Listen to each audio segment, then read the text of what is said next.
Sempre surge alguém tentando descaracterizar a Bíblia Sagrada, argumentando que seu texto seria muito mais recente do que se crê e que, portanto, suas profecias não seriam realmente predições, mas histórias redigidas depois que os acontecimentos tiveram lugar.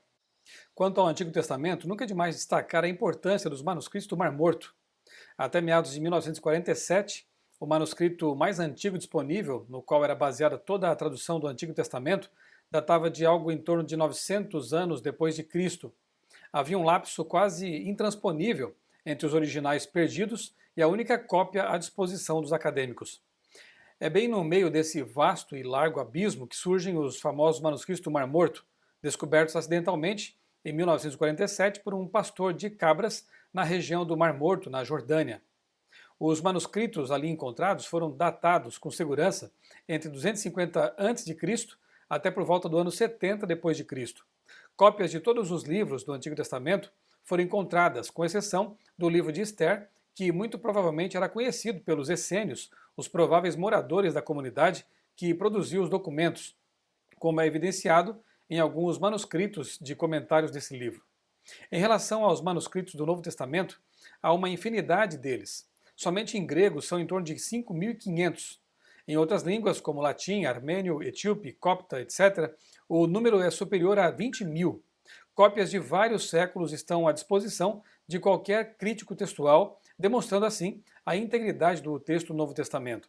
Portanto, alegar que a Bíblia Sagrada seria uma obra mais ou menos recente é simplesmente admitir que se desconhecem os fatos, mas tem mais. Foram feitas várias descobertas arqueológicas relacionadas diretamente com a Bíblia. Calcula-se que aproximadamente 40 personagens bíblicos tenham sua historicidade confirmada por meio de documentação arqueológica.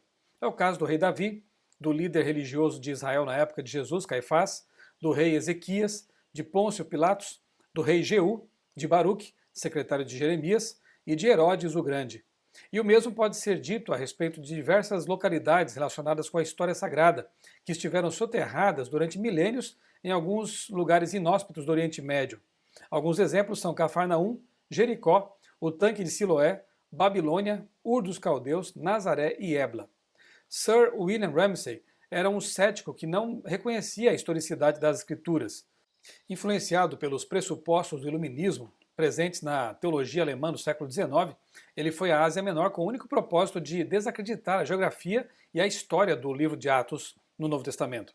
Porém, todas as pesquisas arqueológicas dele mostraram o contrário.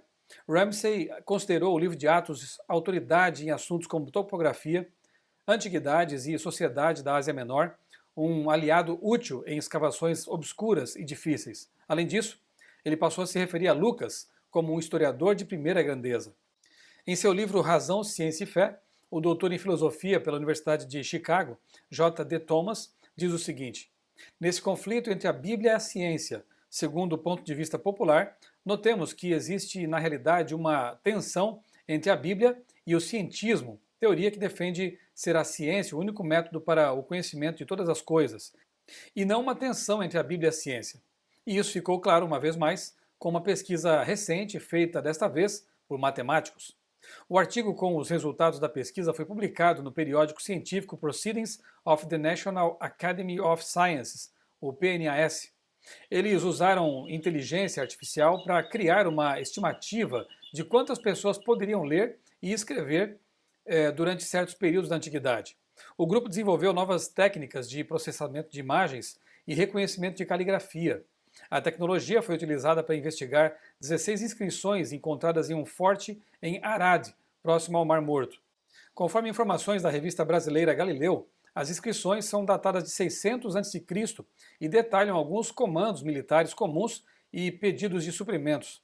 Foram escritos em um tipo de cerâmica chamada óstraca, durante o período do primeiro templo, 24 anos antes que o reino de Jerusalém fosse conquistado pelo reinado babilônico. Até aí tudo bem. A maioria dos pesquisadores concorda que os textos mais antigos são dessa época, representando que uma pequena elite estaria lendo e escrevendo nesse período. Mas será mesmo? Liderados pela matemática Shaira Feigenbaum-Golovin, da Universidade de Tel Aviv, os pesquisadores recuperaram as inscrições usando os processadores de imagem e então utilizaram a ferramenta de reconhecimento de caligrafia para determinar quantas pessoas realmente escreveram na cerâmica.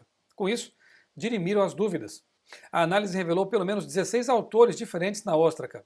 Ao examinar o conteúdo do texto, os pesquisadores identificaram todas as posições militares de comando.